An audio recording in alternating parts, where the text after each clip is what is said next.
आगड़दम बागड़दम noun ज्यादा मिर्ची कम के खाओ तुम और पर से हम घर में से निकरे रे पट परे जीना पे जादार बगर गई दोना काए ना लियाए। जब कहते हैं घर में बिलौआ वगैरह होते हैं जिनको बोलते हैं, और बच्चे जो है बीच में ढोलक लेके आ जाते हैं और थाप पे गाने लगते हैं। कविता का बचपन कैसा था? ऐसे बोल के नहीं बताया जाता कविता। अच्छा, मैं आपको सुनाती हूँ क्योंकि हमारे व्यूअर्स भी वेट कर रहे हैं कि ये गाना जब बोला गया है तो गाते कैसे हैं। भैया मेरे ऋषि नाम है उनका, ऋषि भैया, तो हम दोनों ना मिलके इस गाने को सीखा था, भैया ने मुझे सिखाया था। तो आगड़ बम बागड़ बम वैसे तो मैं बहुत टाइम से गाती थी क्योंकि मैंने दादी से सुना था। और तब घर के लोगों को सबसे ज्यादा उसकी शादी की चिंता सताने लगती है, तो कविता ने अपने सपनों के राजकुमार के बारे में क्या सोच के रखा है? हाँ, फेम है, नेम है, सारी चीजें हैं। कह दैयो पिया से संदेश रे सुअना, कह दैयो पिया से संदेश। कविता, अभी आपका जाना हुआ था मालिनी जी के पास, और मालिनी अवस्थी तो अपने आप में बहुत बड़ा नाम है, और उनके साथ आपका अनुभव, उनके साथ आपका रहना हुआ।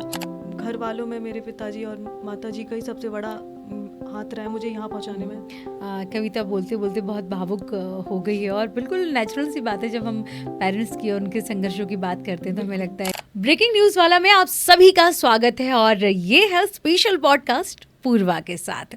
और आज का ये पॉडकास्ट स्पेशल और इसलिए है क्योंकि आज बहुत ही स्पेशल, बहुत बहुत बहुत ज़्यादा स्पेशल व्यक्ति से हम आपको मिलवाने जा रहे हैं। तो पहचानना चाहेंगे? ठीक है, थोड़ा सा हिंट मैं आप लोग को देती हूँ।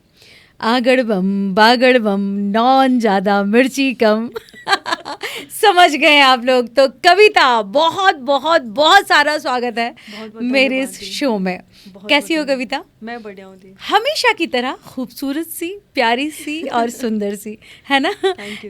कविता, आज ये जो नाम है कविता जी, मध्य प्रदेश तो बड़ा छोटा कहलाएगा, यानी देश के कोने कोने का बच्चा अगर बात करो तो कविता नहीं जानता, लेकिन आगड़बम बागड़बम जानता है। क्यों ना शुरुआत इसी से करते हैं कि आया कहाँ से ये, और शायद कभी भी, मतलब मुझे नहीं लगता कि बहुत सारी राई लोकगीत हैं, बहुत सारे गाने, बहुत बहुत प्यारे प्यारे से मीठे मीठे गाने हैं, सबने सुने होंगे, लेकिन आगड़बम बागड़बम कैसे निकल के आया, और जब ये निकल के आया तो इसका कॉन्फिडेंस कहाँ से आया कि नहीं यही गाना गाना चाहिए ताकि पूरे जग पर छा जाए? बताओ। ये एक ना दी कंपटीशन था, और नहीं उससे पहले की बता देती हूँ, कंपटीशन तो बाद में हुआ। उससे पहले ना एक ट्राइबल म्यूजियम में हमारा शो था, महुआ महोत्सव। तो उसमें थे एक भैया मेरे, ऋषि नाम है उनका, ऋषि भैया, तो हम दोनों ना मिलके इस गाने को सीखा था, भैया ने मुझे सिखाया था। तो आगड़ बम बागड़ बम वैसे तो मैं बहुत टाइम से गाती थी क्योंकि मैंने दादी से सुना था, पर मुझे बिल्कुल आइडिया नहीं था कि ये गीत इतना लोगों को पसंद आएगा। तो मैंने सीखा ऋषि भैया से। उसके बाद एक मेरा वो था, क्या बोलते, कंपटीशन था, उसमें मैंने गाया और वहाँ से ये इतना ज़्यादा वायरल हुआ। क्या बात है। वैसे तो कविता जो है प्रसिद्ध बुंदेली गायिका है, लेकिन आगड़बम बागड़बम गर्ल के नाम से जो है ज़्यादा प्रचलित हो गई है। कविता, जो हमारे लोग नहीं जानते हैं, जो दर्शक हमारे नहीं जानते कि कैसे इस फील्ड में आने की शुरुआत हुई और लोकगीत में आने की शुरुआत हुई, अपनी कला को जो है आज तुम पूरे देश और विदेश में हर जगह प्रख्यात कर रही हो, जन जन जो है बुंदेली से अवगत हो रहा है, किस तरह से शुरुआत हुई? दी, मैं पहले ना क्या था कि बॉलीवुड में भी हिंदी गाने गाती थी क्योंकि मैं क्लासिकल सीख रही थी। मैंने मास्टर्स नूतन कॉलेज भोपाल से किया है। तो मतलब मैंने शुरुआत कुछ इस तरह से करी कि 2021 की बात है, हमारे यहाँ पे उर्मिला पांडे जी हैं जो मतलब बुंदेलखंड की, ऐसे बोलते हैं कि स्वर कोकिला उनको कहते हैं, बहुत खूबसूरत आवाज़ की धनी है वो। तो मैंने पहली बार 2021 में उनके साथ स्टेज शेयर करने का मुझे मौका मिला था।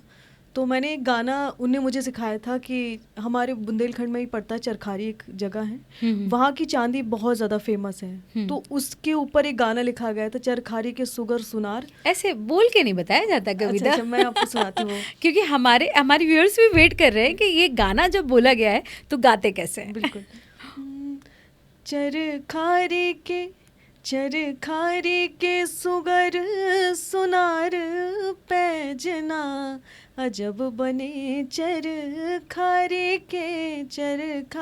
के अरे कोना पैजना बनवाए, अरे कोना पैजना बनवाए, अरे कोना पैजना बनवाए, और कोना चुका दे दाम पैजना, अजब बने चरखारे के। तो ये हमारे क्या बुंदेलखंड का, बात है, क्या बात है, बहुत ही थैंक यू शानदार। सो मच जी। तो इसको लेद कहते हैं। और इस गाने में ऐसा है कि दो सहेलियों की कॉन्वर्सेशन चल रही है। तो एक सहेली उसको पूछ रही है कि जो सुगर सुनार है, तो तुम्हें जो गहने बनवा के दिए वो किसने दिए? तो फिर आगे वो बताती है कि ससुरा ने बनवाए हैं, सास ने उसके दाम चुका दिए। तो कुछ इस तरह से ये गाना था। तो मैंने जब सीखा इस गाने को, मतलब बुआ जी ने मुझे सिखाया, मैं तो बड़ी शौक, मैंने कहा ये तो बड़ी खूबसूरत चीज़ है यार। मतलब मैंने कभी, मिठास ही अलग है और फील बहुत अलग था। क्योंकि मैं सुन तो बचपन से रही थी अपनी दादी को, मम्मी को। तो पहले ये था कि इतना इंटरेस्ट नहीं जागा था कि करना ही है, बुंदेली में कुछ करना है। तब से जब से मैंने बुआ को सुना और ये सारी चीज़ें मैंने सीखी, तो फिर मैंने सोचा कि जब अपना खुद का संगीत इतना खूबसूरत है तो क्यों ना इस पे ही काम किया जाए। क्या बात है। मैं एक स्टोरी आपको बताती हूँ। मतलब ये काफ़ी पुरानी बात है कि मैं यहाँ भोपाल आई थी, तो मैं यूकेलेले प्ले करती थी और उस पर अपने गाने गाती थी।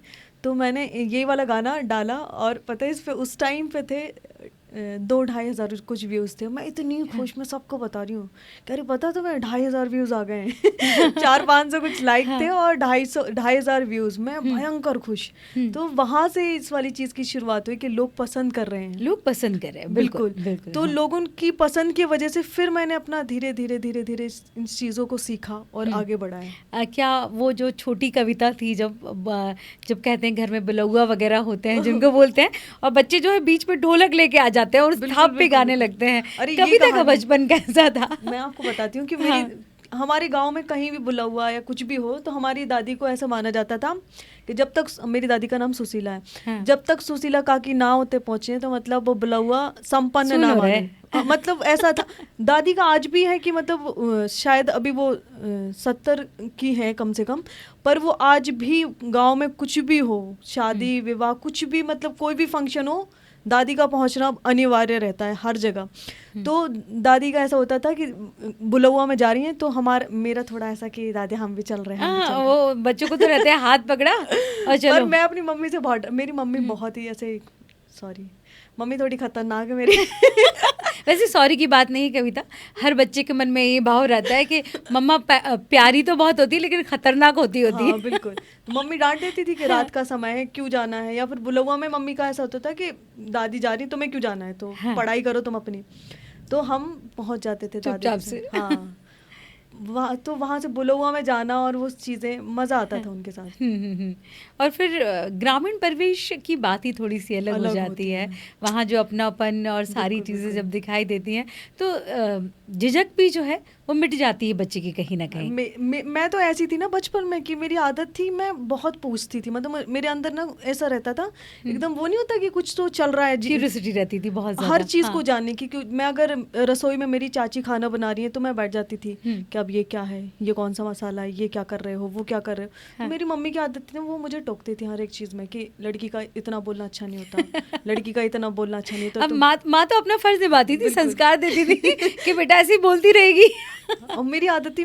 और मैं आपको एक चीज़ बताती हूँ, मैं अपने गांव, मतलब मेरे गांव का नाम रसोईया है और अभी उसका नाम बदल के राधे नगर कर दिया गया। मेरे दादाजी के नाम पे ही है उसका नाम। तो हम जब गांव से पहली बार जब बाहर छतरपुर आए तो मेरा पूरे गांव में जितने लोग हैं वो सब शर्मा हैं। अच्छा, तो उधर सारे शर्मा है। तो मुझे लगता था कि नाम के पीछे शर्मा सभी होते हैं, मतलब शर्मा कोई सरनेम नहीं है, मुझे इतना आइडिया नहीं था। तो मुझे लगता है सब शर्मा है, दुनिया पूरी जितने नाम तो ठीक है, उसके पीछे शर्मा लगाना होता है। तो हम जब छतरपुर आए तो हमारे आसपास जो आंटी लोग, तो मेरे अंदर एकदम ऐसी चुल्ल मची रहती थी कि भाई पूछ लूँ, उनका नाम भी पूछ लूँ फिर सरनेम। तो स्कूल गए, पहली बार स्कूल पहुँचे छतरपुर में, तो ज्योति स्कूल में थी मैं, तो वहाँ पे भी बच्चों से पूछना कि भाई नाम क्या है इनका, फिर सरनेम क्या है। तो मेरे अंदर रहता था कि सबसे पूछो। तो मेरे घर के सामने एक आंटी रहती थी, समन आंटी के बारे में बात कर रही हूँ मैं।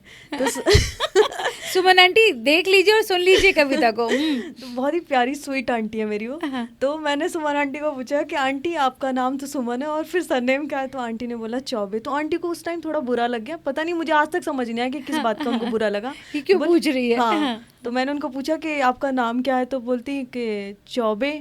उनका चौबे क्या होते हैं, तो बोलती चौबे चमार होते हैं। ये नहीं डालना चाहिए था। तो मैं थोड़ा सा ऐसे थी कि भाई शर्मा के बाद भी कुछ होता है, मतलब मैं एकदम शॉक में थी कि ऐसे कैसे हो सकता है, मुझे तो लगता सब शर्मा है।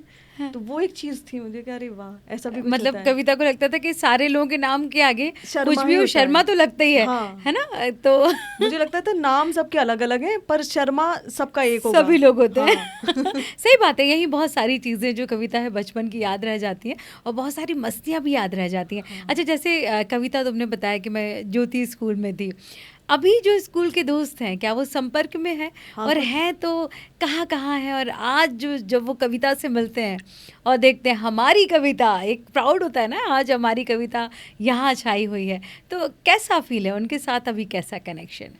मतलब जो मेरे साथ वाले दोस्त थे तो ऑलमोस्ट सबकी शादी हो गई। एक तो ऐसा होता था कि मतलब जो स्कूल वाले दोस्त थे मेरे, अभी भी कुछ कुछ लोग टच में हैं, पर ऐसा लगता है ना कि मतलब मैं यहाँ से वहाँ, तो उन लोगों को ये सबसे पहले तो लगता है कि कविता तुम ऐसे कैसे कर रही हो, मतलब कि तुम यहाँ कैसे। मैं पढ़ने में एकदम ही ऐसी थी कि पास हो जाऊँ तो बहुत बड़ी बात है, वो वाली चीज़ थी। तो उनको लगता है कि भाई सही है, चलो म्यूजिक में इसने कुछ कर लिया, म्यूजिक में उनका किया। मतलब ऐसा होगा कि भाई ये क्या ही कर लेगी। और तो कविता, म्यूजिक की बात निकली है, बहुत मेहनत करके यहाँ आना हुआ है, बहुत संघर्ष भी रहा और एक अलग पहचान बनाना। गीत संगीत को लेकर तो बहुत सारे सिंगर्स हैं, सब हिंदी गाने, इंग्लिश गाने, बहुत सारे उसमें रहते हैं, लेकिन अपनी भाषा में आगे बढ़ना, किन किन चीज़ों का सामना करना पड़ा? जब पढ़ती भी थी, पढ़ाई भी करती होगी, तब भी वहाँ और भी लोग मिलते होंगे, तो कई लोग जो है भाषा पे वो करते हैं, अरे ये कौन सी भाषा है, हम तो समझ नहीं पा रहे। या पुराना जो परिवेश था, हम जब बुंदेली या कोई और भाषा बोले तो एक शब्द बड़ा होता था, गांव वाले। हाँ। हाँ, कविता को किन किन चीज़ों का सामना करना पड़ा? मैं अपनी कॉलेज से शुरू करती हूँ कि मैं नूतन कॉलेज में थी। तो जब मैं पहली बार आई तो ऐसा था कि मुझे पता चला कि अच्छा क्लासिकल ये होता है, ऐसा सीखना होता है। तो गांव की तो मतलब ऐसे आज तक मुझे ऐसे कुछ वो नहीं फील नहीं हुआ, पर मुझे खुद शर्म आती थी बोलने में अपनी बुंदेली, कि मुझे लगा कि अगर मैं बुंदेली बोलूँगी तो लोग मुझे जज करेंगे कि भाई ये कैसे बोलती हैं।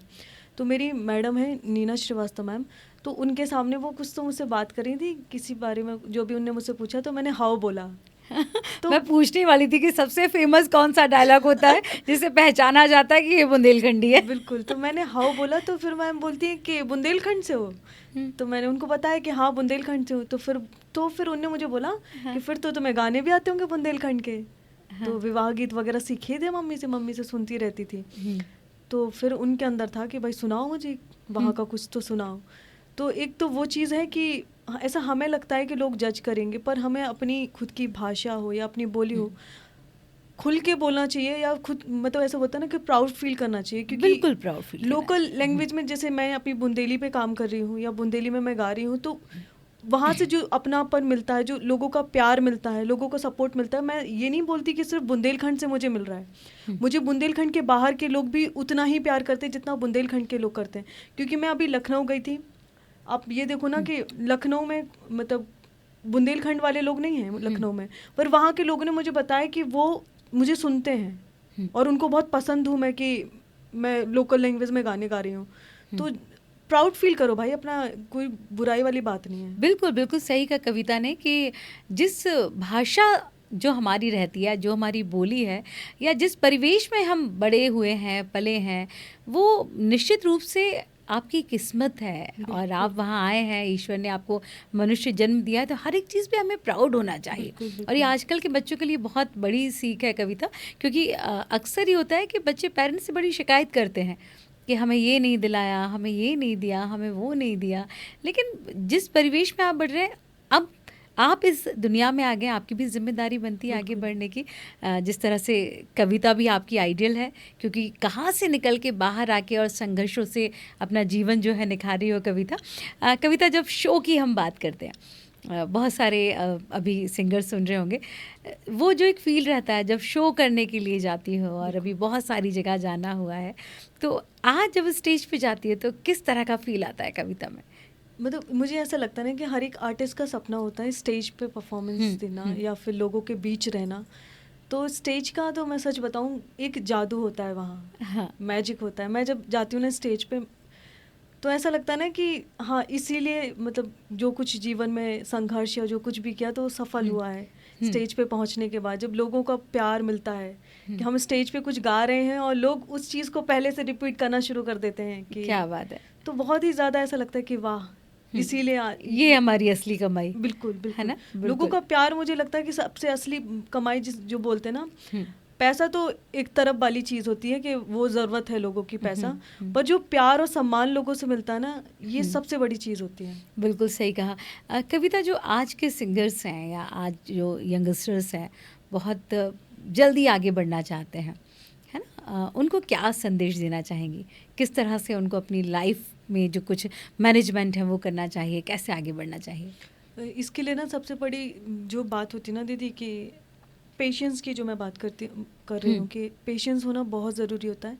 क्योंकि एक टाइम ऐसा भी था कि हम भी जब सीख रहे थे, कर रहे थे, सीखना भी बहुत ज़रूरी है। आप निरंतर सीखिए, क्योंकि सीखने की कोई उम्र नहीं होती है। और सीखना इसलिए भी ज़रूरी होता है क्योंकि ज़माने के साथ आपको आगे बढ़ना होता है। और जैसे कोई सिंगर है तो उसका ये नहीं है कि वो सिर्फ भजन गाता है, हो सकता है कि डिमांड वहाँ कोई फिल्मी गाने की हो रही है, बिल्कुल आपको वो भी आना चाहिए। क्योंकि वरना आप खुद ही लिमिटेड हो जाते हो, आप सीमित हो जाते हो, आप ज़्यादा दूर तक नहीं जा पाओगे। तो जो मेरी गुरु हैं अम्मा, हमेशा ही ये चीज़ बोलती हैं कि सीखते रहो, जितना ज़्यादा आप सीखोगे उतना आप आगे जा पाओगे। तो सीखना बहुत ज़रूरी है और पेशेंस तो सच में बहुत ज़रूरी है। क्योंकि संगीत एक ऐसी दुनिया है कि आप जितना सीखते चले जाओगे, जितना सीखते चले जाओगे, आपको डेली कुछ ना कुछ कम लगेगा कि अरे यार ये तो सीख नहीं पाया अभी, ये तो और तो सीखना रह गया, ये तो रह गया है। हाँ। अपार है वो। बिल्कुल सही कहा आपने। जब तक सीखने की ललक हमें नहीं होगी तब तक प्रोग्रेस कर पाना, या ऐसा लगता है हम वहीं थम गए हैं। बिल्कुल। और थमना नहीं है, आगे बढ़ते रहना है। कविता, जिस परिवेश से हम लोग आते हैं, बुंदेलखंड की हम बात करते हैं, तो अक्सर ये होता है कि बच्ची बड़ी होती है और तब घर के लोगों को सबसे ज़्यादा उसकी शादी की चिंता सताने लगती है। तो कविता ने अपने सपनों के राजकुमार के बारे में क्या सोच के रखा है? हाँ, फेम है, नेम है, सारी चीज़ें हैं। अब अगला ये जो स्टेप है, हालांकि मोस्टली ये जो प्रश्न है सबसे ज़्यादा सलमान खान से पूछा जाता है। कविता तो अभी बहुत छोटी है, लेकिन फिर भी क्या प्लानिंग है? दी अभी तो मैंने शादी के बारे में कुछ सच में नहीं सोचा हुआ है। और मैंने ये, मुझे लगता है ये वाली जिम्मेदारी बहुत बड़ी जिम्मेदारी है, तो मैंने पिताजी को दे रखी है कि पिताजी आप संभालो। पिताजी के कंधे पे ये वाली जिम्मेदारी बढ़ चुकी है। हाँ। कि कविता के लिए लड़का ढूंढ। अभी आपको एक किस्सा सुनाती हूँ, मतलब हाँ। सुना दूँ क्या? हाँ हाँ बिल्कुल।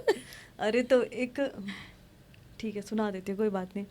तो ऐसा था कि पिताजी ने कोई देखा होगा, अभी बीच में कोई लड़का बैंक में था, तो माता जी को बताया होगा कि एक लड़का देखा है बैंक में। तो मम्मी ने पूछा कि कविता को बताया तुमने? तो पापा बोलते अभी तक तो नहीं बताया। तो मेरी माता जी थोड़ा मजाकिया किस्म की हैं, तो बोलती हैं कि जिस बैंक में वो काम कर रहा है उसी से लोन लेना पड़ेगा पहले उसको।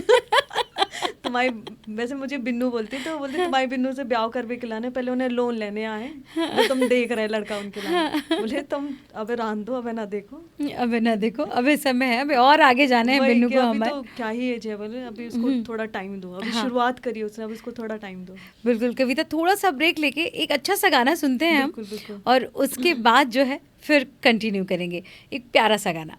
जैसे अभी सावन चल रहा है तो मैं एक सावन पे आपको सुना देती हूँ। ये जो मैं गाना गाने जा रही हूँ, हमारे बुंदेलखंड के बहुत बड़े गायक हुए हैं देसराज पटेरिया जी, उनका सुना था। मतलब इतना अच्छा, उनके जितना अच्छा तो नहीं गा पाऊंगी, पर थोड़ा निभाने की कोशिश कर रही हूँ। कह दैयो पिया से संदेश रे सुअना, कह दैयो पिया से संदेश, जब से गए हो नैनन निंदिया नाई, जब से गए हो नैनन निंदिया नाई, बेंदी कजरबाना मेहंदी लगाई सो, बिखरे परे है मोरे केस रे सुअना, कह दैयो पिया से संदेश, कह दैयो पिया से संदेश रे सुअना, कह दैयो पिया से संदेश। क्या बात है देशराज का आपने नाम लिया, उनके तो हर एक गाने में कविता बहुत फील भी रहता था, मिठास भी रहती थी। कविता के फेवरेट कौन है? अगर बुंदेलखंड की बात की जाए तो कविता को सबसे ज़्यादा कौन से सिंगर पसंद है? चंद्रभूषण पाठक जी हैं, हाँ। जिनको मैं बहुत ज़्यादा सुनती हूँ। मैं तो उनने ना बहुत ही इतने सुंदर सुंदर गीत गाए, मैं उनके गाने भी बहुत गाती हूँ। हाँ, एक हम भी सुने। एक मैं ज़्यादा उनका गाना गाती हूँ, देवी भजन है। धीरे धीरे बिजना डोला रही सखिया, डोला रही सखिया, और मैया सो रही भुवन में मीचे अखिया। धीरे धीरे बिजना डोला रही सखिया, और मैया सो रही भुवन में मीचे अखिया। तो ये गाना उनका बहुत ही है। बढ़िया। तो मैं उनको बहुत सुनती हूँ। मतलब बुंदेलखंड में बहुत सारे लोग हैं जिनको मैं सुनती हूँ, पर ये मेरे कुछ फेवरेट लोग हैं। देशराज पटेरिया जी हो गए, बुआ जी हो गए, उर्मिला पांडे जी की बात मैं बिल्कुल कह सकते हैं कि बुंदेली की पहचान है ये। बिल्कुल बिल्कुल ना। और कविता, अभी आपका जाना हुआ था मालिनी जी के पास, जी, जी। और मालिनी अवस्थी तो अपने आप में बहुत बड़ा नाम है, और बिल्कुल। उनके साथ आपका अनुभव, उनके साथ आपका रहना हुआ, तो वो भी हम जानना चाहेंगे। मतलब जैसे लोग बोलते हैं ना बहुत बड़ा नाम, और उनका व्यक्तित्व भी उतना ही बड़ा है। मतलब वो इतनी जितनी वो खूबसूरत है ना, उतना खूबसूरत उनका स्वभाव है। मतलब जब, क्योंकि मैं पहले कभी मिली नहीं थी उनसे, पहली बार उनसे मिलना हुआ था, तो मैं सोच रही थी कि मैं थोड़ा सा उसमें भी थी, थोड़ा झिझक में भी थी। हाँ। तो मुझे लगता था ना जैसे बड़े लोग होते हैं थोड़े से वो रिजर्व नेचर के, इस टाइप के, पर वो बिल्कुल अपोजिट थी। वो बिल्कुल हमारे जैसी थी, बिल्कुल ऐसे हम लोग खाना खा रहे तो वहीं बैठ के बातें कर रही हैं, हाँ। सब लोग के साथ बैठ रही हैं। एक झुमरू थी, हिरण का बच्चा था वहाँ पे, क्योंकि वो जंगल के बीचों बीच वर्कशॉप हो रही थी, तो वो झुमरू आके खेलता था हम लोग के साथ। मतलब वो बच्चों वाली वो एक जो होती ना, वो भी अम्मा के अंदर है कि अभी बचपना गया नहीं है। और अम्मा बोलती भी है कि किसी का भी बचपना खत्म नहीं होना चाहिए, मतलब हमेशा उस चीज को जीते रहो, जिंदा रखना और चाहिए। अम्मा जो हाँ। हमेशा बोलती है कि प्योर रहो हमेशा। आप जितने प्योर रहते हो ना, उतना खूबसूरत आप गा पाते हो, क्योंकि आपकी जो खूबसूरती, जो गाने की खूबसूरती है, वो आप अंदर से कितने अच्छे हो उसमें दिखता है वो। बिल्कुल सही कहा आपने, और व्यक्तित्व जैसा होता है वही आपके गीतों में भी झलकता है। बिल्कुल। और जब उनको सुनते हैं तो बहुत अलग ही मिठास और अलग ही फील ये होती है जब वो शुरुआत करती हैं। कविता, वहाँ सबसे अच्छा क्या लगा आपको? इतने दिन की वर्कशॉप रही, और क्या बहुत अच्छा, जो एक ऐसी चीज़ जो मिसिंग थी अभी तक कि हाँ मैंने ये सीखा एक है? चीज़ मैंने जो मतलब सीख तो रही थी, मैं कई लोगों से सीखा है, पर जब अम्मा से मिली ना, तब सीखने का तरीका बहुत अलग लगा अम्मा का। क्योंकि हर कोई तो सुर सिखा रहा है ना आपको कि ये वाला गाना इस वाले सुर पे, और ये सारी चीज़ें हैं, पर अम्मा ने मुझे भाव सिखाया कि गाना तो ठीक है, हर कोई गाता है, पर अम्मा बोलती हैं कि अगर यहाँ रस नहीं है तो आप कभी नहीं गा पाओगे। आप किसी को, आपको अपनी कोई चीज़ किसी तक पहुँचानी है तो आपको यहाँ से करना पड़ेगा। वो दिल की बात करती हैं। अगर दिल में मतलब रस नहीं है, और तो आप जो चीज़ कहना चाहते हो वो उस इंसान तक कभी नहीं पहुँचेगी। तो गाने में सबसे पहले तो जो होती है, बात होती है भाव की, क्योंकि आप जब लोकगीत गाते हो तो उसमें पूरी बात भाव की हो रही है, भाव की होती है। कि हो सकता है कि आप अभी जो मैंने इससे पहले आपको गाना सुनाया देशभक्ति के ऊपर था, कि उसमें एक महिला है जो उसका पति बॉर्डर पे है, और वो कह रही है कि सुहाना से कह रही है कि जाके संदेश पति से कह दो। अगर आपके गाने में फील नहीं है तो समझ ही नहीं आएगा इंसान को कि क्या होता है। बिल्कुल। कविता, देशभक्ति की बात करी है तुमने, 15 अगस्त भी आने वाला है जी, तो एक क्यों ना देशभक्ति का गीत भी हो जाए। दी जो मैंने पहले आपको सुनाया वो भी देशभक्ति गीत था, पर जो मुझे बहुत ज़्यादा पसंद है, हिंदी है गाना है, पर उससे बचपन की यादें बहुत ज़्यादा जुड़ी हुई, क्योंकि स्कूल में हमेशा इस वाले गीत पे मतलब या तो मैंने गाया है या फिर इस पे किसी ने कोई नाटक किया है, तो ये हमेशा मतलब एकदम दिल के करीब रहा है। बिल्कुल। जो कि लता मंगेशकर जी ने गाया है। मतलब मैं उतना क्या, मैं कितना भी नहीं गा पाऊंगी, मैं थोड़ी कोशिश करूंगी। कोई सिख कोई जाट मराठा, कोई सिख कोई जाट मराठा, कोई गुरखा कोई मदरासी, कोई गुरखा कोई मदरासी, सरहद पर मरने वाला, सरहद पर मरने वाला हर वीर था भारतवासी, जो खून गिरा पर्वत पर वो खून था हिंदुस्तानी, जो शहीद हुए हैं उनकी ज़रा याद करो कुर्बानी। ऐ मेरे वतन के लोगों, ज़रा आँख में भर लो पानी, जो शहीद हुए हैं उनकी ज़रा याद करो कुर्बानी। क्या बात है कविता, Thank बहुत और बिल्कुल सही कहा आपने। इस गाने के साथ ना बहुत सारी फील जुड़ी हुई हैं। बिल्कुल। हाँ, मतलब हमारी ही नहीं, सभी लोगों की। जब भी 15 अगस्त, 26 जनवरी या कुछ भी देशभक्ति की जब बात होती है तो यही गाना जहन में सबसे पहले आता है। अच्छा कविता, आप हिंदी गाने भी इतनी ही अच्छी तरह से गाते हो, कभी जब शो करने जाते हो तो ये डिमांड होती है कि बुंदेली के साथ एक हिंदी भी, ऐसा कुछ? मैं आपको बताऊँ, एक शो हाँ। का किस्सा बताती हूँ कि एक शो था मेरा, मैं उस जगह का नाम याद नहीं मुझे। तो एक गाना आपने सुना होगा कि श्रीदेवी जी का एक गाना था कि, अरे हम भूल गए हूँ। बिजली गिराने? नहीं नहीं नहीं नहीं, वो, हाँ, श्रीदेवी जी का गाना था कि पहला संदेशा ससुर जी का आया, अच्छा बहाना ये मैंने बनाया, बुढ़े ससुरे के, ओ बुढ़े ससुरे के संग नहीं जाऊंगी, वो डोली रख दो कहारो, साल 2 साल नहीं जाऊंगी, वो डोली रख दो कहारो। तो ये गाना आया था। मैं अपने बुंदेलखंड का कुछ दादरा सुना रही थी, जस्ट बाद मैंने फिर ये वाला गाना लिया ये था। वाला गाना। हाँ। मतलब ऐसा होता है कभी हाँ, कभी कि बिल्कुल कहीं होता है। जाओ तो फिर, बिल्कुल और होता है। फिर भाई हमारे दर्शक है, मन तो रखना पड़ता होगा। बिल्कुल बिल्कुल। कविता, अभी तक बहुत सारे शोज हो चुके हैं जगह जगह, सबसे ज़्यादा और सबसे अच्छा एक्सपीरियंस कहाँ का रहा? नरसिंहपुर का नरसिंहपुर का। बेस्ट था। मतलब वहाँ की ऑडियंस, मैं तो हर जगह का ही बहुत अच्छा होता है, ऑडियंस प्यारी होती हाँ, है। हाँ। हमारे बुंदेलखंड के लोग काफ़ी अच्छे हैं। हाँ। तो नरसिंहपुर का इसलिए बहुत ज़्यादा अच्छा था कि वहाँ, मतलब वैसे यूजली ज़्यादातर शो करती हूँ 2.5 से 3 घंटे का। मैं वहाँ स्टेज पे 4.5 घंटे थी और मुझे आइडिया ही नहीं लगा कि मैं 4.5 घंटे लगातार गा रही हूँ। हाँ, अच्छा। मैं लगातार 4.5 घंटे गा रही थी और इतना ज़्यादा मज़ा आ रहा था, मुझे लग रहा था कि आज बंद ही ना हो, हम करते रहें, इतना मज़ा आया था।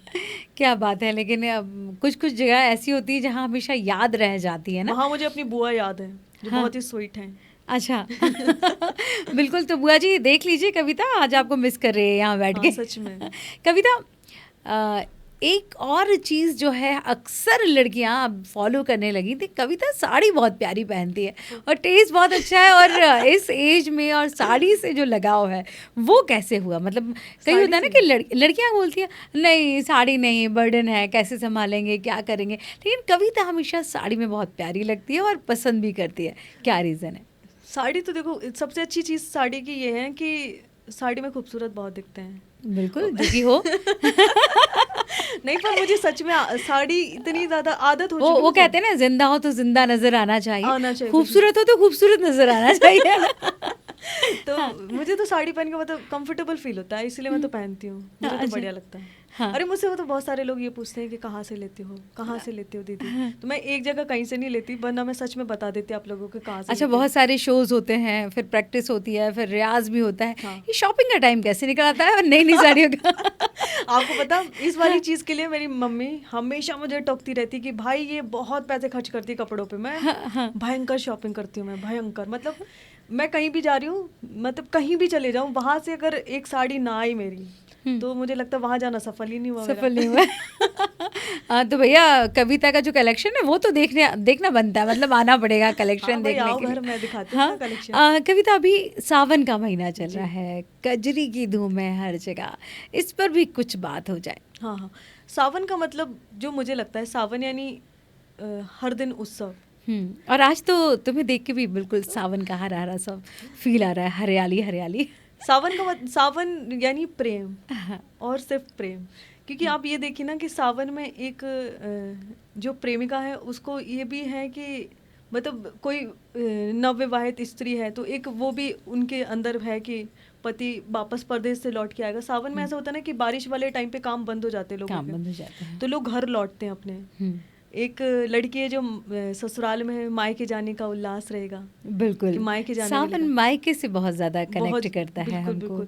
तो एक गाना है अम्मा ने गाया था कि अम्मा मेरे बाबा को भेजो रे,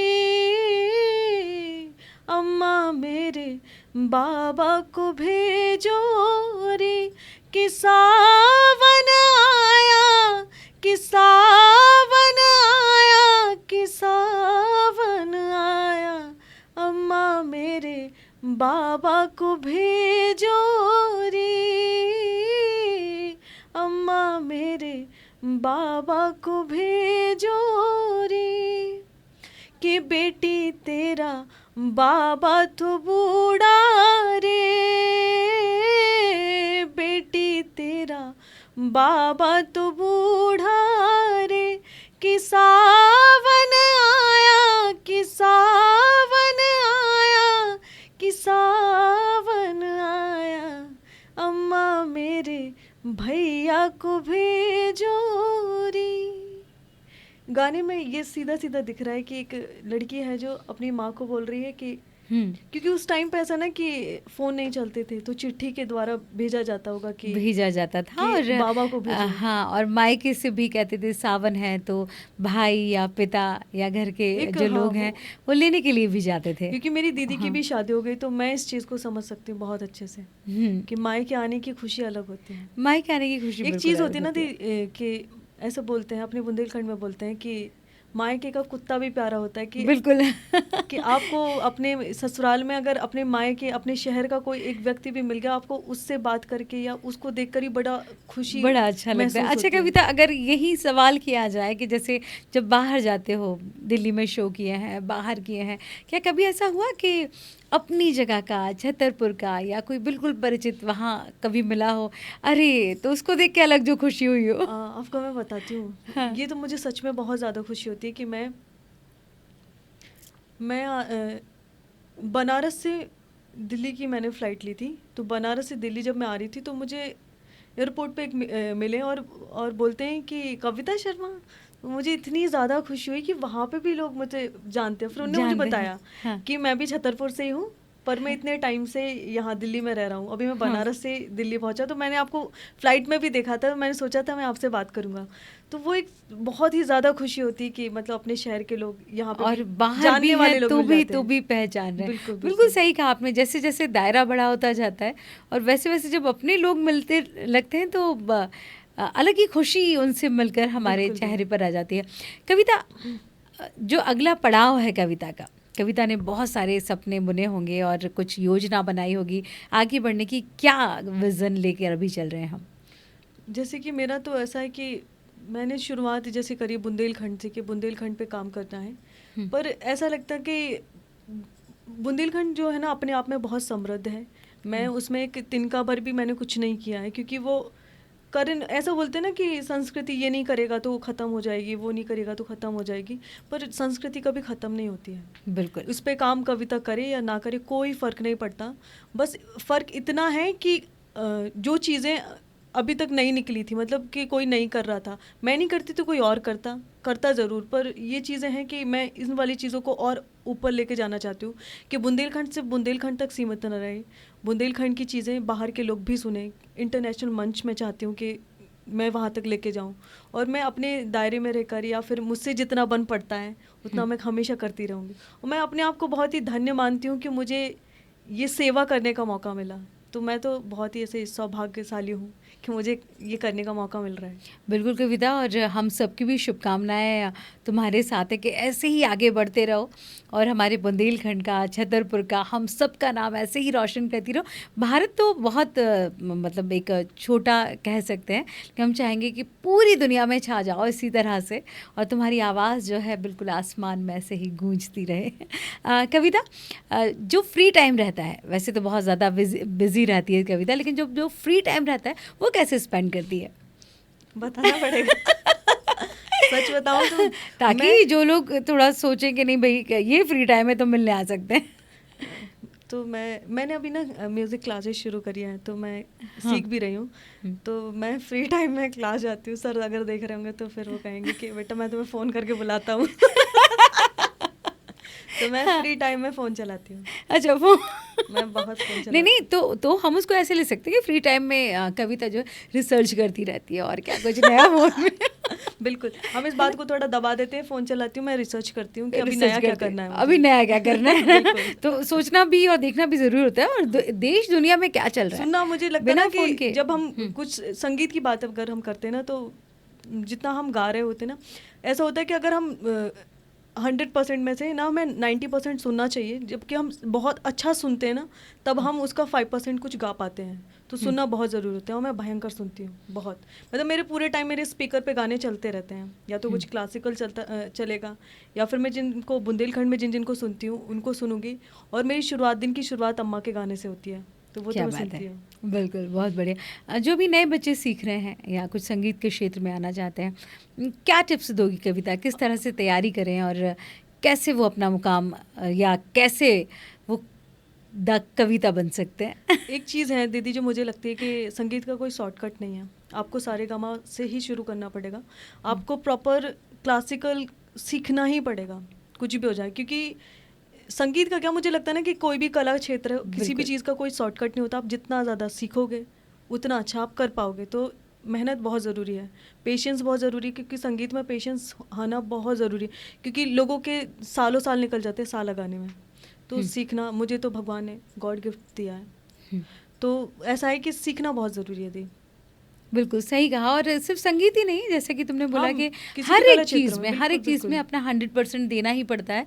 और ये बात हमने पहले भी कही कि नहीं, अगर आप कोई भी काम कर रहे हो तो पूरे डेडिकेशन के साथ बिल्कुल। हमको करना चाहिए। एकदम कहते हैं ना, झोंक दो पूरी तरह से अपने ज़िद अपने होनी आप चाहिए को। ना, सबसे बड़ी बात है कि आपके अंदर ज़िद है तो आप काम करोगे, अगर नहीं हाँ, है तो फिर तो आप खुद से भी नहीं करोगे। बिल्कुल। अच्छा, यूथ की हम बात कर रहे हैं, यूथ को अगर बोली या भाषा से लगाव देखा जाए तो अभी क्या परसेंट लगता है कि अभी कितना तो कनेक्ट कर रहे हैं? जैसे मैं कभी-कभी लाइव आती हूँ ना, तो मुझे हाँ, दिखता है फिर कि अब यूथ में दिखता है कि कर रहे हैं। हाँ। पहले ऐसा होता था ना कि मैंने आपको शुरुआत में ही बताया कि मुझे खुद भी शर्म आती थी बुंदेली बोलने में। अब तो मैं कोई भी हो, मुझे फ़र्क नहीं पड़ता कौन है। इंग्लिश में भी बात करेगा तो मैं बुंदेली में बात कर लूँगी, मुझे कोई फ़र्क नहीं पड़ता। मज़ा आता है। क्योंकि मज़ा मैंने आता आपको है। बताया ना कि मैं अभी वहाँ वर्कशॉप में गई थी, तो अलग-अलग जगह से लोग थे। बुंदेलखंड से मैं थी, तो मैं अपनी बुंदेली में बात कर रही थी। मैंने कुछ तो बोला कि हाँ, हम आए थे तो नहीं होते ऐसा। तो सब लोग ऐसे कि ये क्या बोला है? तो मैंने बोला ये हमारी बुंदेली है। बुंदेली है। तो हाँ। फिर बोलती है कि अरे तुम तो इसी में बात करो। मैंने कहा वो थी कि तुम उन्हें समझ नहीं पाओ का है। मैंने उनको बोला कि समझ नहीं पाओगी, मैं आपको बोलूँगी बुंदेली में, फिर मुझे आपको समझाना पड़ेगा। हाँ। इसलिए मैं हिंदी में बात करी, वरना तो मैं बुंदेली में ऐसा है कि बात कर सकती हूँ, मुझे कोई प्रॉब्लम नहीं है। अच्छा, जब घर जाते हो तब तो आसपास पूरा परिवेश और पूरा घर सब हाँ, बुंदेली में ही सब रहता वहाँ है। का तो घर पे तो ऐसा है कि क्या ही बुंदेली बोल पाओगे भाई मेरे सामने, मैं तो ऐसे ही बोलती हूँ। अच्छा कविता, जब इतना सब स्ट्रेस और सारी चीज़ें और शोज़ और थकान के बाद जब घर पहुंचते हो और कहते हैं ना, जब अम्मा की गोद मिलती है, सच में। तब कैसा फील होता है, कैसा अब लगता ऐसा है? होता है ना कि मेरे बहुत सारे ऐसे शोज़ होते हैं जो मेरे छतरपुर के आसपास वाले होते हैं, तो उसमें मम्मी मेरे साथ जाती हैं। हम्म, तो ऐसा होता है कि जब मैं थक हार के घर आती हूँ, तो मम्मी बस दिख भी जाए ना, तो ऐसा लगता है कि अब सब ठीक है, सब अच्छा है।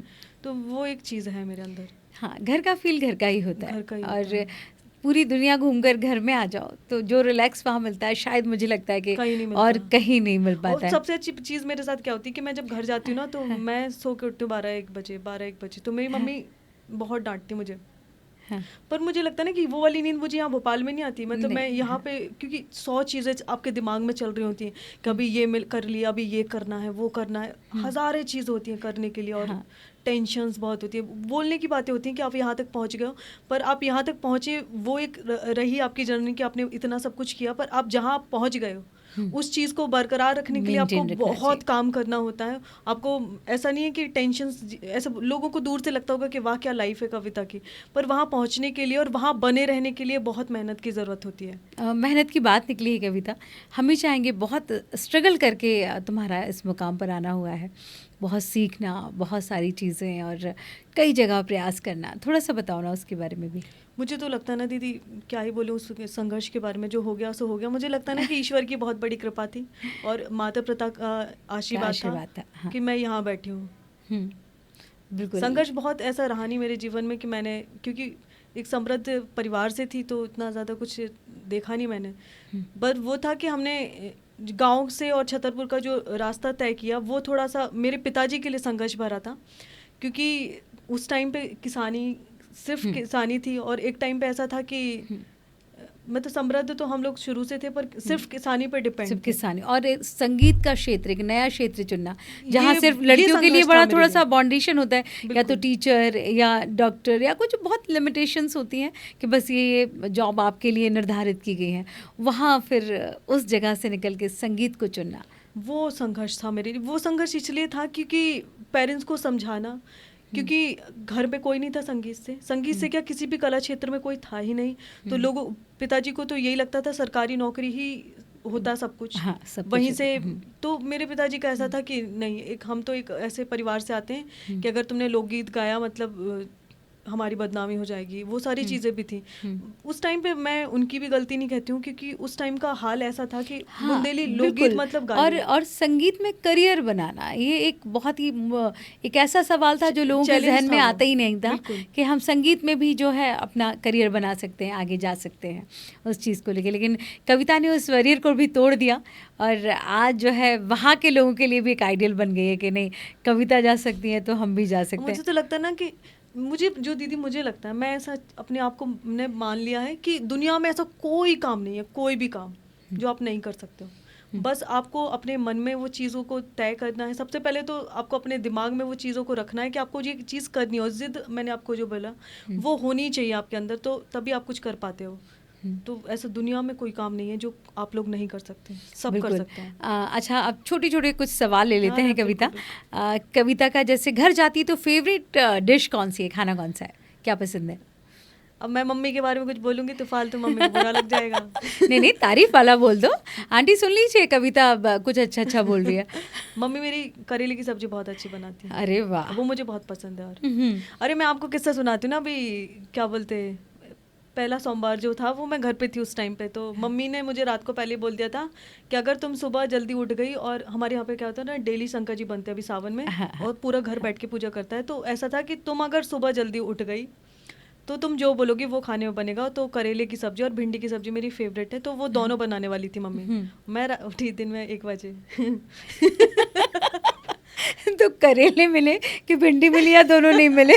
पहले तो मम्मी की गाली मिली मुझे, फिर उसके बाद मैंने नहा धो के थोड़ी पूजा वूजा करी।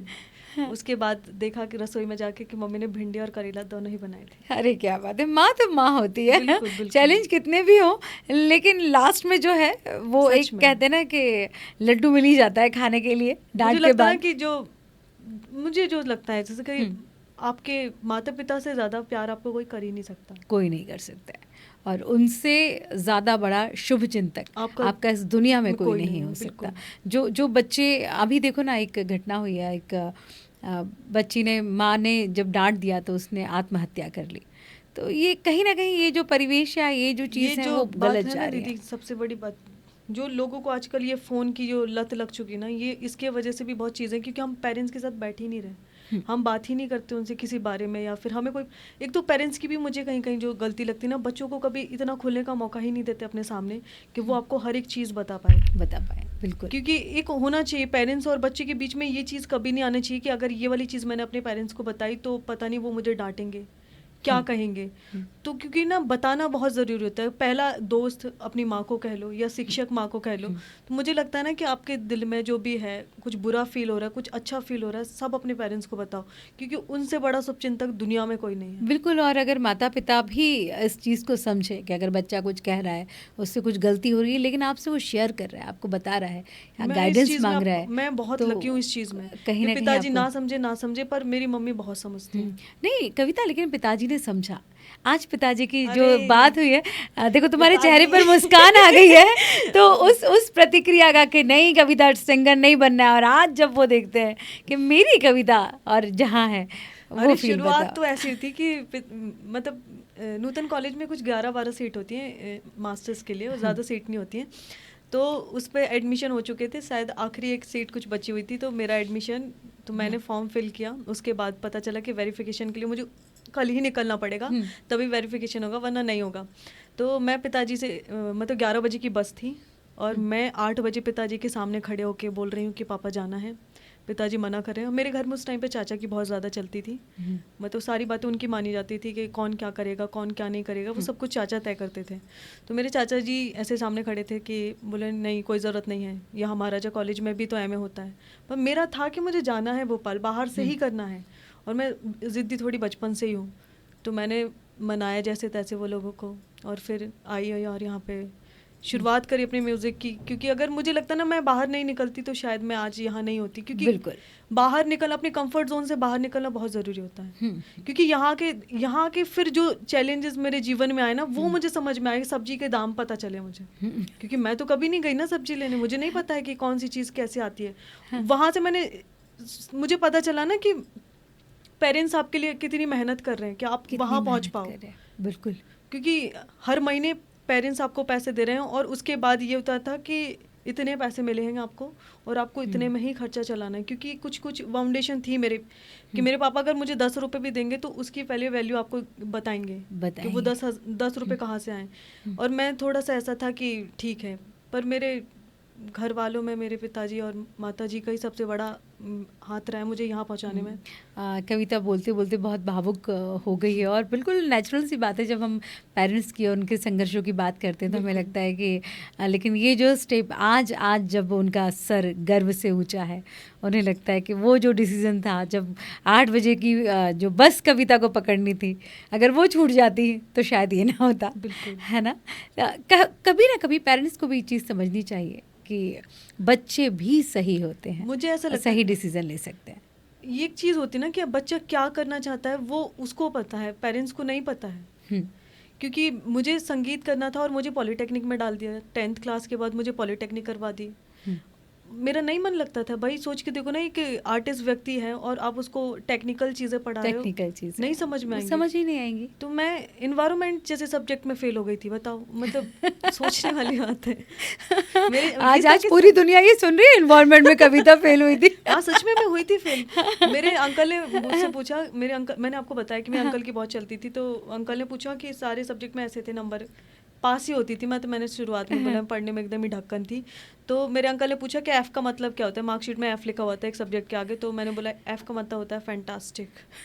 तो मेरे चाचा बोलते मैं तुम्हें पागल दिख रहा हूं। आज नया मतलब जो है स्टूडेंट्स को पता चला है, फेल मत कहिएगा उसको, फैंटास्टिक कहिएगा, एक आध चाटा पड़ जाएगा बस, बाकी कुछ नहीं होगा। मेरे चाचा मुझसे चिल्ला के बोलते हैं कि मैं तुम्हें पागल दिख रहा हूँ, मुझे नहीं पता एफ का मतलब क्या होता है। ऐसा था मेरे किस्से। बिल्कुल। कविता बहुत देर हो गई है, एक सुरीली सी आवाज़ में कुछ सुना नहीं है। जैसे अभी मैं आपको बता दूं, सावन चल रहा है, और सावन सबसे सच बताऊं ना, मुझे बहुत पसंद है। क्योंकि इसमें कजरी गीत, झूला गीत जो गाए जाते हैं वो बेहद खूबसूरत हैं, बहुत ही ज़्यादा। क्यों ना कजरी और झूला गीत भी सुने जाए। हाँ, तो मैं कजरी से एक कजरी सुना देती हूँ। सुबह दिन आन लगे सावन के झूला, झूले जुगल किशोर, बड़ी बड़ी बूंदियन मेघ बरस रो, छाई घटा घन घोर। दादुर मोर पपीहा बोले, दादुर मोर पपीहा बोले, नदियाँ लेती हिलोर, सुबह दिन आन लगे सावन के झूला, झूले जुगल किशोर। क्या बात है कविता, बहुत ही प्यारा गाती है, ऐसा लगता है बस सुनते रहो सुनते रहो सुनते रहो। Thank you. अच्छा कविता, एक बुंदेलखंड में एक और चीज़ बड़ी सुनने में आती है, कहते हैं कि कविता जो है बुंदेलखंड की सबसे महंगी हमारी सिंगर बन गई है, बहुत ज़्यादा रेट जो है कोट कर दी है। क्या ये सच है? पता नहीं, शायद। अच्छा, क्या रीज़न है और क्या कैसा है, क्या इन चीज़ों से कैसे दो चार होना पड़ता है? जैसे मुझे लगता है ना कि हम मतलब किसी आर्टिस्ट के ऐसे वो पैसों को लेकर वो नहीं कर सकते ना कि वो ज़्यादा लेता है कि वो कम लेता है। मुझे जो लगता है ना कि ऐसा तो नहीं है कि अगर कोई कुछ भी शो करवा रहा है या जो भी करवा रहा है तो ऐसा नहीं है कि उसके पास पैसा नहीं है। मैं अगर पैसा लेती हूँ तो मेरा ऐसा है कि मैं सिर्फ अपने लिए नहीं ले रही हूँ, मेरे पीछे जितने लोग काम कर रहे हैं और मेरा कुछ हिस्सा पैसे का ऐसा है कि दूसरे नेक कामों में जाता ही जाता है, ऐसा नहीं कि तो मुझे उनके लिए भी करना पड़ता है, तो इसीलिए वो थोड़ा आपको ज़्यादा लगता है। क्योंकि आप सोच के देखो ना, मेरे साथ जो भी आर्टिस्ट हैं तो दूसरे लोग उनको कितना पे कर रहे हैं मुझे फ़र्क नहीं पड़ता। अगर मेरे साथ आए हो तो मेरा जितना मुझे मिल रहा है उसका मैं कुछ कुछ % आपको पे करूँगी, वो है मेरा। बिल्कुल, कि बिल्कुल। मैं ऐसा नहीं कि मैं पूरा बचाऊँगी अपने लिए, हुँ। ऐसा होता है कि मैं अच्छा खासा सबको देती हूँ। नहीं तो इसलिए बिल्कुल सही बात है। तो अगर इस तरह से जो लोग कहते हैं कि नहीं ज़्यादा रेट कोट करती हैं कविता जी और जो है महँगी आर्टिस्ट हैं, तो भाई कहीं न कहीं कविता बनता है, ये मेहनत करी है हमने। हाँ, मेहनत बिल्कुल और जी। आर्टिस्ट की मुझे लगता है कि सभी को रिस्पेक्ट करनी चाहिए और पैसा या वाहवाही ये दोनों चीज़ जो हैं आर्टिस्ट से थोड़े से परे रहती हैं क्योंकि उसके लिए उसकी बिल्कुल। कला बहुत महत्वपूर्ण रखती है, लेकिन हाँ, ज़रूरी बहुत है। कहते हैं ना कि लक्ष्मी जी और कुबेर को छोड़ के तो शायद धन की आवश्यकता तो सभी को है। बिल्कुल। है ना? तो अगली बार से जब भी आप लोग जब कविता को शो में बुलाएँ तो बिल्कुल इस चीज़ का ध्यान रखें कि कविता का एक हिस्सा जो है वो चैरिटी के लिए जाता है बिल्कुल। और अपने आर्टिस्टों का भी कविता बहुत ज़्यादा ध्यान रखती हैं। है ना? कविता एक ऐसा कौन-सी हम जानना चाहेंगे कौन-सी ऐसी चीज़ बहुत ज़्यादा कविता को पसंद है, जिसको देख के या सुनकर या वहाँ जाकर कविता बिल्कुल बच्चा बन जाती है, पागल हो जाती है कि नहीं बस मुझे यही रहना है या यही चाहिए या ये मेरी फ़ेवरेट है? पहाड़ों में। पहाड़ों में? पहाड़ों में अलग ही फ़ील होता है, मतलब पहाड़ नशा है। मुझे लगता है ना कि वहाँ जाके मैं बचपन याद आता है और वहाँ वो सारी चीज़ें करने का मन करता है, क्योंकि सबसे अच्छी चीज़ पता है क्या है वहाँ की पहाड़ों की, कि मैं आपको एक किस्सा सुनाती हूँ कि मैं एक बोधिग्राम जैसी जगह है जो कि ऋषिकेश और देहरादून के बीच में पड़ती है। तो मैं एक कॉटेज में रुकी हुई थी, जहाँ पे जिस बोधिग्राम में कॉटेज में रुकी हुई थी, तो वहाँ पे ना जस्ट सामने रूम के सामने एक पेड़ था। तो मैं डेली बैठ के उससे बात करती थी। पेड़ बहुत दूर था, जस्ट सामने था और मैं बैठ के उससे बात करती थी। आप पेड़ से? यकीन नहीं मानोगे, कसम से जो हाँ, मुझे लग रहा है, हाँ। मुझे लगता था कि जिस दिन मैं आ रही थी ना, वो पेड़ मुझे ऐसा लग रहा था कि सैड है। मैं वहाँ अच्छा। मैं काफ़ी दूर था हाँ। वो पेड़, पर मैं उस जंगल में गई और उसको ऐसे ज़ोर से हक किया। क्या बात है! कसम से मुझे लग रहा था मैंने किसी को हक करके रखा हुआ है। हाँ। हाँ, कहते हैं ना कि प्रकृति से भी आपका एक अटैचमेंट हो जाता है बिल्कुल, और बिल्कुल। जब आप उसको प्यार से कहते हैं ना किसान जो है उसके लिए देश की माटी या उसके खेत बच्चों जैसे रहते हैं, कितना लगाव रहता है उसको और शायद वही फील जो लोग समझ नहीं पाते हैं, जैसे तुमको फील हुआ कि एक पेड़ तुम्हें वो फील दे रहा था कि जैसे कोई व्यक्ति हो, सच है में। ना? वाह, बिल्कुल। तो कविता अगर विश करो या कहीं जाना चाहे, सबसे फेवरेट जगह कौन सी कविता की? कहाँ जाना चाहेगी छुट्टियों के लिए या रिलैक्स होने के लिए, सुकून के लिए? सुकून के लिए तो घर अपने, अच्छा। मम्मी के पास। मम्मी के पास। वहाँ सुकून है। क्या बात है। कविता जिस गाने से हमने शुरुआत करी थी जो गाना बहुत देर से, क्योंकि शायद हमारे व्यूअर्स हैं वो भी वेट कर रहे होंगे कि कविता ने इतने सारे गाने सुनाए, लेकिन जिस इंतज़ार में वो ये इंटरव्यू देख रहे हैं वो तो अभी तक मिसिंग है, तो क्यों ना आवाज़ सुन लिया जाए। मैं पहले आपको उस गाने का थोड़ा बता दूं कि मतलब क्या है। हाँ। ये गाना जो है वो बुंदेलखंड की जेवनार गारी है। जेवनार गारी का मतलब है कि जब लड़का पक्ष बारात लेकर आ रहा है और खाना खाने के लिए बैठा, तो लड़की पक्ष के लोग उसको गाने में गारी जिसको बोलते हैं वो सुना रहे हैं। तो कुछ इस तरह से, आगड़दम बागड़दम नौन ज्यादा मिर्ची कम के खाओ तो मोर पर से हम घर में से निकरेर पट परे जीना पे जादार बगर गई दोना काए ना ल्याए, जो भात बगर ग दोना काए ना ल्याए, जक्कड़ी बगर गई दोना काए ना ल्याए, अब की बेरा दोना लियो पातर लियो, अब की बेरा दोना लियो पातर लियो, अपनी जिज्जी घर ही करे आइयो, जब बारे कर जा दोना काए ना ल्याए, जब मई भग जा दोना काए ना ल्याए। क्या बात है कविता। और मुझे लगता है मोस्ट डिमांडिंग ये सॉन्ग होता होगा जब तुम बिल्कुल शो जी। करने के लिए जाती होगी और शायद जब थोड़े 2-4 गाने हो जाते होंगे तो पीछे से आवाज़ें ज़रूर आती होंगी, आगड़ बम बागड़ बम। एक चीज़ मैं आपको बताऊं सबसे हाँ। ज़्यादा जो अभी मुझे अच्छी लग रही है, कि लोग ना, मैं जो भी सुनाऊं सब कुछ बहुत प्यार से सुनते हैं। तो ये बहुत अच्छी चीज़ है। मुझे लगता था पहले कि मैं इस गाने की वजह से फेमस हूँ, तो मुझे लगता ना कि ऐसा ना हो ये कि सिर्फ लेना यही पड़ेगा। गाना सुन रहे हैं लोग, उसके बाद पता चले कुछ सुन ही नहीं रहे मेरा, पर ऐसा नहीं होता। मैं इसको एकदम आखिरी में गाती हूँ हमेशा, जिससे ऑडियंस ना भगे। अच्छा। ये ट्रिक है मेरी। नहीं, कविता बहुत सारे गाने और बहुत प्यारे प्यारे गाने गाती है और कविता की आवाज़ में जो मिठास है वो कहीं ना कहीं दिल को छूती है। और थैंक यू जी। इसलिए कविता का संघर्ष, कविता की मेहनत और उसकी गायकी पे जो दिन रात की जो क्या कह सकते हैं मेहनत है, लगन है, वो दिखाई भी दे रही है, सुनाई भी दे रही है। तो लोग इस चीज़ को समझते भी हैं, जानते भी हैं और ये जो प्रेम है ना, ये घटेगा नहीं, बढ़ता ही जाएगा, बढ़ता ही जाएगा, बढ़ता ही जाएगा। और ब्रेकिंग न्यूज़ की भी बहुत सारी शुभकामनाएं कविता थैंक यू तुम्हारे जी, साथ है। Thank you. ऐसे ही छाते रहो, जग में अपना नाम करते रहो, ढेर सारी शुभकामनाएं तुम्हारे साथ में है।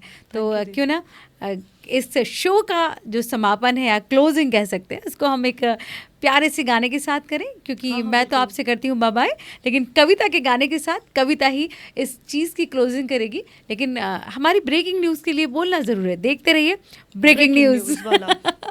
ठीक। मैं एक गाना सुना देती हूँ जो मैंने अभी अभी अम्मा से सीखा था। वो उसमें एक पति और पत्नी की कॉन्वर्सेशन है और आप ये देखो कि उसमें गीत में कितनी ज़्यादा सादगी और कितनी सुंदरता है, मतलब जो लोकगीतों में होती है कि रुन झुन खोलो ना के बरिया हम वेद सवा वो ना। पति बोल रहा है कि गेट खोलो और मुझे विदेश जाना है कमाने के लिए। कि रुन झुन खोलो ना के बरिया हम वेद सवा वो ना।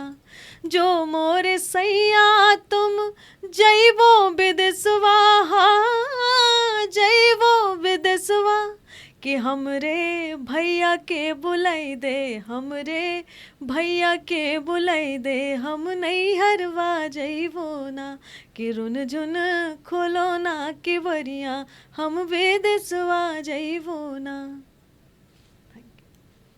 जो मोरी रनिया तुम जई हो नहीं हरवा, जई हो नहीं हरवा।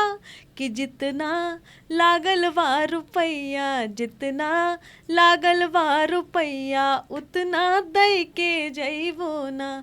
कि रुन झुन खोलो ना के बरिया हम नहीं हरवा जइबो ना।